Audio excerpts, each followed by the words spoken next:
నమస్తే.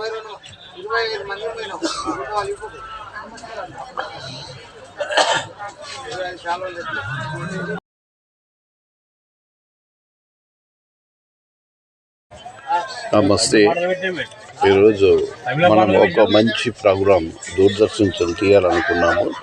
తర్వాత ఈ విషయంలో మనం ఢిల్లీకి కూడా వెళ్ళడం జరిగింది.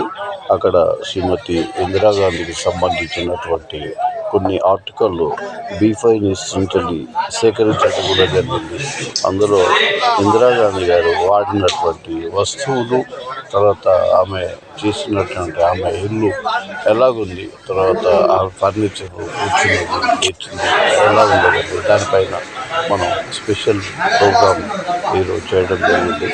అదే కాకుండా ఆమె వాడిన వస్తువులు, ఆమె జర్నీ, బుల్లెట్లు, తర్వాత ఇంకా ఇతర కార్యక్రమాలు ఇక్కడ ఆమె సమాధైన విషయం, ఆమె అందరితో కూడి ఎన్నో విషయాలు చర్చించిన విషయాలు, ఆమె కట్టిన సారీ, వాడిన బ్యాగు, తర్వాత తల్వారు, ఆమె ఫోటోస్, తర్వాత ఆమె ఏ కూరగాయలు తిన్నది అనే విషయం కూడా ఈ కార్యక్రమాన్ని నిర్వహించడం జరిగింది. అదేవిధంగా ఆమెకి అనేక విధాలుగా ఏ విధంగా ఈ వస్తువులు వాడిందో అక్కడ అన్నీ అలా ఇంటి దగ్గర అన్నీ భద్రపరచడం జరిగింది.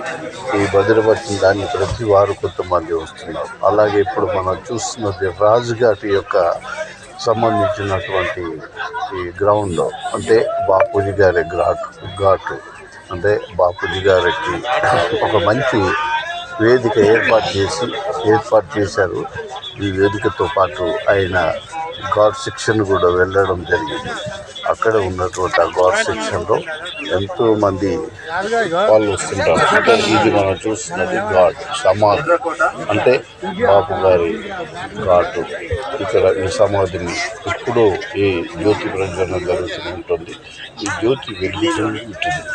కానీ ఇక్కడ అనేక మంది విదేశస్తులు, స్వదేశస్తులు ఈ ఘాట్ సెక్షన్కి వస్తుంటారు, పోతుంటారు.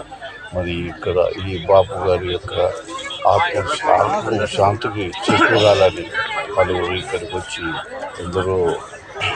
అందరూ అభిమానులు కూడా బాపు గారికి ప్రదక్షిణలు చేసి నమస్కారాలు చేసి వెళ్ళిపోతుంటారు. మరి ఎంత చేసినా కానీ బాపూజీ గారికి తక్కువనే కదా అన్న విషయాన్ని అంత ఉంటుంది. ఇక్కడ మనం చూస్తున్నది మళ్ళీ కూడా ఇందిరాగాంధీ గారు వాడినటువంటి వస్తువులు ఏ విధంగా ఉన్నాయో చూసి మనము అనేక విధాలుగా ఈ మట్టి కుండలు, తర్వాత ఇవన్నీ కూడా బొమ్మలు, ఆమె వాడినటువంటి ఫొటోస్, మనం చూస్తుంది లైబ్రరీ, ఇందిరాగాంధీ గారు ఆ లైబ్రరీ, ఆమె కూర్చున్నటువంటి కుర్చీలు, ఈ విధంగా ఎన్నో విధాలుగా ఆమె మా ఇంట్లో ఇక్కడ జరగడం జరిగింది. ఆమె కూర్చున్నటువంటి కుర్చీలు ఏ రకంగా ఉన్నాయి, ఆమె రక్తం చిందించిన టైము ఎలా ఉంది, ఇవన్నీ ఎంతోమంది ఇక్కడ యాత్రికులు వచ్చి ఈ వింతలు చూడటంలో మిమిక్రై ఉంటారు. మరి అంతేకాకుండా ఆమె వాడినటువంటి అక్కడ ఆమె చూస్తున్న తలవారు, బాణాలు కూడా ఇక్కడ అనేకంగా ఉంటాయి. ఇక్కడ చేస్తున్న జనగామ జిల్లాకు చెందినటువంటి కొందరు ప్రముఖులు ఇక్కడికి వచ్చి ఇందిరాగాంధీ యొక్క మెమరీని వాళ్ళు తలుచుకుంటూ ఇక్కడ ప్రత్యేకమైనటువంటి శ్రద్ధతో కొంతమంది వచ్చారు. ఇక్కడ రాజీవ్ గాంధీ గారిని కూడా చూస్తున్నాము. రాజీవ్ గాంధీ గారు ఎలా ఉన్నారు, వారు వాడినటువంటి పూజా సామాగ్రి ఏ విధంగా ఉంది, తర్వాత ఇందిరాగాంధీ వాడినటువంటి గాజులు, తర్వాత ఇవన్నీ కూడా మనం చూస్తూనే ఉంటాం.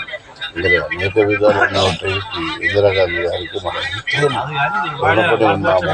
వారి కుటుంబం ఎంతో మేలు జరుగుతూ ఉంటుంది. ఆ కుటుంబానికి మన భారతీయులందరూ ఆదేశంగానే ఉంటాము. ఇక్కడ చూస్తుంటే ఆమె నడిచేటువంటి దారి, ఇక్కడనే ఆమెకు జవాను చంపేసినట్టు ఇక్కడ మనకు సాక్ష్యం కూడా కనబడుతుంది. ఇక్కడ చూస్తున్నటువంటి వేదిక ఎంతో విధంగా ఉన్నదని చెప్పడంలో అదిగా ఉంది.